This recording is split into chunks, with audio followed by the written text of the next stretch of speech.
அன்பர்களே, இன்று செவ்வாய்க்கிழமையோடு கூடிய சங்கடகர சதுர்த்தி.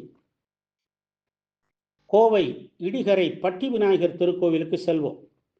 இந்த திருக்கோவில் துடியலூர் கோவில்பாளையம் சாலையில் உள்ள இடிகரையில் பிரதான சாலையில் பள்ளிகொண்ட பெருமாள் கோவிலுக்கு அருகில் அமைந்துள்ளது. சிறப்பு சாநித்தியமிக்க இந்த திருக்கோவில் இங்கு மேற்கு தொடர்ச்சி மலையில் அமைந்த பகுதி குருடிமலை. குருவ ரிஷி மலை என்பது மருவி குருவரடி மலை என்றாகி இன்று குருடிமலை எனப்படுகிறது. இந்த மலையிலிருந்து கிழக்கு நோக்கி ஓடிவரும் இரு பள்ளங்களுக்கு நடுவில் அமைந்துள்ளது இந்த இடு கரை.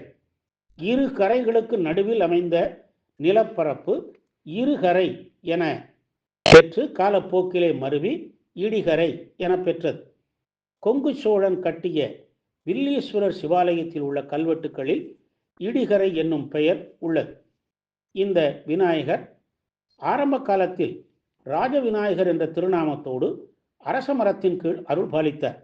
1974 ஆண்டு இந்து சமய வளர்ச்சி கழகத்தினர் 4 தூண்களோடு கூடிய ஒட்டு கட்டடத்தில் மேடை அமைத்து இந்த விநாயகரை பிரதிஷ்டை செய்தார்கள். அதன் பின் பல்லாண்டுகள் கழித்து இடிகரை இளைஞர் நற்பணி மன்றத்தினர் முயற்சியினாலே பல திருப்பணிகள் செய்து 89ஆம் ஆண்டு, அதாவது 6/3/1989 மகா கும்பாபிஷேகம் நடைபெற்றது.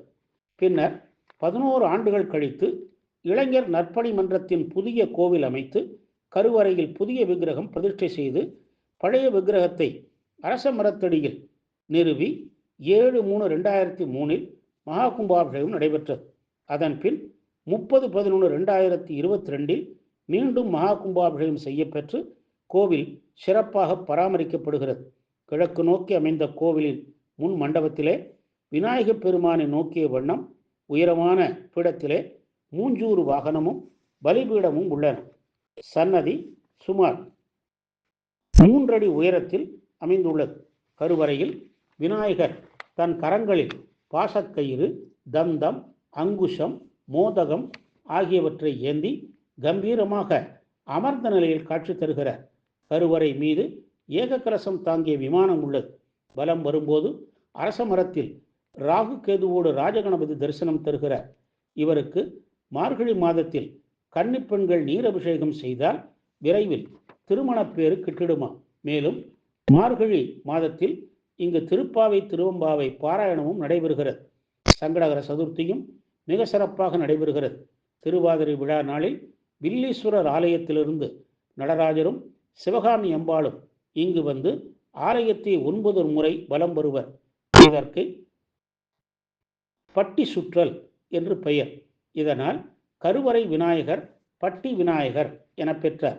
இந்த ஊரிலே உள்ள மாரியம்மன் பெருமாள் கோவிலில் நடைபெறும் விழாக்களுக்கு இந்த விநாயகரின் உத்தரவு பெற்றே தொடங்குகிறார்கள். விநாயகர் சதுர்த்தி இங்கு மிகப்பெரிய திருவிழாவாக கொண்டாடப்படுகிறது. மகப்பேறு, கல்வி வளம், வியாபார அபிவிருத்தி முதலியவற்றிற்கு இங்கே பூஜை செய்யப்படுகிறது. இங்கு நடைபெறும் திருவிளக்கு வழிபாட்டில் திருவிளக்கு பூஜை பொருள்கள் அனைத்தும் இங்கு வழங்கிவிடுகிறார். தடைகள் நீக்கி வாழ்வில் எந்நாளும் நல்வாழ்வு வாழ இடிகரை ஸ்ரீ பட்டி விநாயகரை வழிபட்டு நற்பேறு பெறுவோமாக. ஓம் கம் கணபதையே நமஹா.